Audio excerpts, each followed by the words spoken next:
Hey viewers, welcome to another game of Casual Pro Gamer. Today we are doing a game number 2 of the semifinals match between ESCmonchi and TSLHyuN. This is the Antec attack number 21 tournament, and this is the semifinals. As I said, game number 2. We are going to toggle this. And it is a Zerg versus Protoss, or Protoss versus Zerg, whatever. You can choose that however you like. Yeah, I won't spoil the first match, but obviously one of the two is up by one game. And this is a 4-player map. We can see that, or well, it's not forced cross positions, even though they are cross positions. We can see that from the Overlord going to the wrong spot, and obviously that never happens if people are cross positions. If they're forced cross positions, because then they know that that's the case. Anyway, the production tab, we see the first pylon coming up, and it still has a little bit to go, but it is no problem. He's just going to stack probes, and he exactly finishes that in time. So yeah, it's just a standard build up. Probably going into a fast expansion when they discover, or in an expansion when they discover each other, because they need to discover each other before they're going to do anything. It seems that our Protoss player here doesn't want to scout. He wants to keep that drone that he would use for, probe that he would use for that at home, giving him that extra bit of minerals, saying that, well, it doesn't really matter where my opponent is. I'm going to just do a safe build, make sure that I can defend my bases even if an aggressive push is coming. So the expansion coming up, and he is going to scout a little bit with his drone. I think, yeah, I'm not sure what he did there, or why he did that. He was going out here, but is there a watchtower? No, there's no watchtower over here. Watchtowers over here. Yeah, I'm not sure what made him decide to pull back or pull off this drone and then not do anything with it. I don't know. I can't answer my own question there. So the expansion going up here because, well, he has enough money to wall off everything, and going to place a cannon behind it in a little bit. Yeah, this is of course risky to do this without any scouting, because if the opponent built a lot of Zerglings by now, instead of expanding really quickly, he is going to, well, just run straight past this and kill all of your drones, probes. Wow, kill all of your probes, because that is the way it works if you have no defenses. And cannon will come up here. No cannon coming up.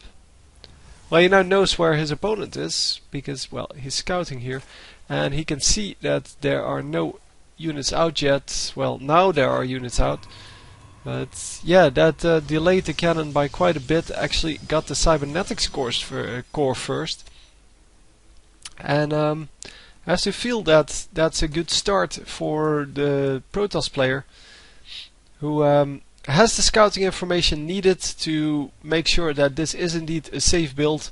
I don't know why he built his wall off so late, because he had the money to build the entire wall off immediately. And going to build another pylon here. He's going to cancel that once he once the cannon finishes, and the Zerglings no longer want to run in. No, he's going to actually finish it. Wow. So walling off his entire base here. So he's going to have to destroy these rocks if he wants to get out of it. It is of course the safe way to go. A lot of banelings coming out here. And the banelings, yeah, they're not going to destroy this. They're going to destroy these pylons. And probably the cannon along with it. Because if you destroy a building with banelings, obviously you're going to splash damage. Sorry, I had to sneeze. And there goes the first pylon. Oh, an excellent force field. So the pylon going down, but the gateway, yeah, taking most of the rest of the hits because the banelings had nowhere to run. And yeah, now the Zerglings are going to come in, and the Zerglings are going to do some damage, but not nearly as much as these banelings will do. But the banelings, yeah, they're going to suicide on the gateway. The gateway is going to be taken down, but at what cost? A lot of Zerglings going down, and he eventually will have to rebuild that gateway, but lots of units lost there. Let's see.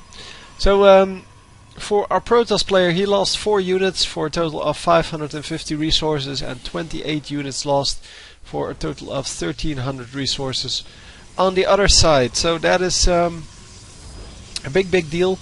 13 Zerglings out, however, so he's going to keep pressuring this front, but with the new buildings coming up, he should be okay. He has 2 cannons now, he has 2 sentries, both of which have a force field, so even if the pylon here goes down, he can still use the force field to block them, just like he did before. And yeah, that is not good for our Zerg player. Of course, it is excellent for our Protoss player. So the Zergling just going to run a little bit here, but the observer is out and he can see that there's nothing there. He may miss this though. There is a second entrance to your base, obviously, but it's going to take a long time before that actually falls.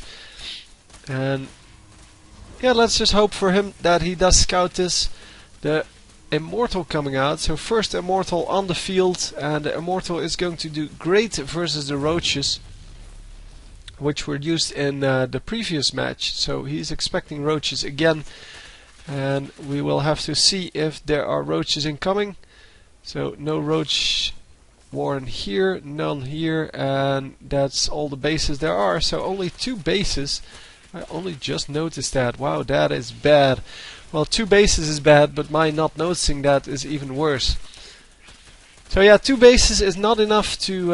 oh, I thought the Colossus would work over here. The destructible rocks go down, and let's just hope that he has enough defenses to make this work.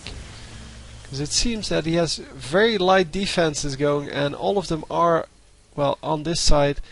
So now the Protoss player discovers there is no longer a pathway out there. I think he wanted to destroy it himself, but the Zergling's not strong enough to break that. But yeah, this was an excellent opening for the Protoss player, and obviously he doesn't even know that there are only 2 bases out.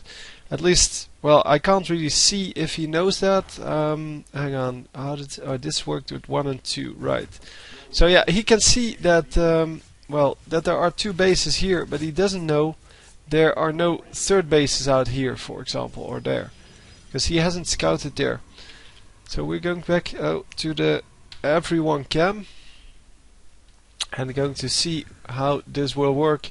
So the Overlord does spot the army retreating into the base, and it seems that the Protoss army is going to just regroup over there. All of the Zerglings are getting caught off guard here, losing a couple of them to these long range, what are they, lances, I guess, of the Colossi. 3 Colossi out, and that is going to be very good against these Zerglings. 1 Immortal still, and he is going to just, well, go into this base. Sorry, guys, retreat wasn't really the right word. He's just going to fall back to his own army, and then so to regroup and then go in this this base and kill everything. So yeah, Protoss a very strong opening, and therefore does get this this mid-game advantage in troops, and because of that he's going to take out a whole lot of stuff. Mutalisk coming in. Mutalisk not very strong against well, the Stalkers, especially.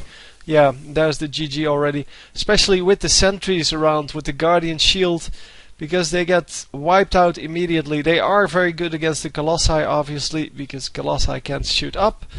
But the Stalkers too powerful, and yeah, there you have it, game 2. So anyway, hope you enjoyed, and I will see you next time. GG.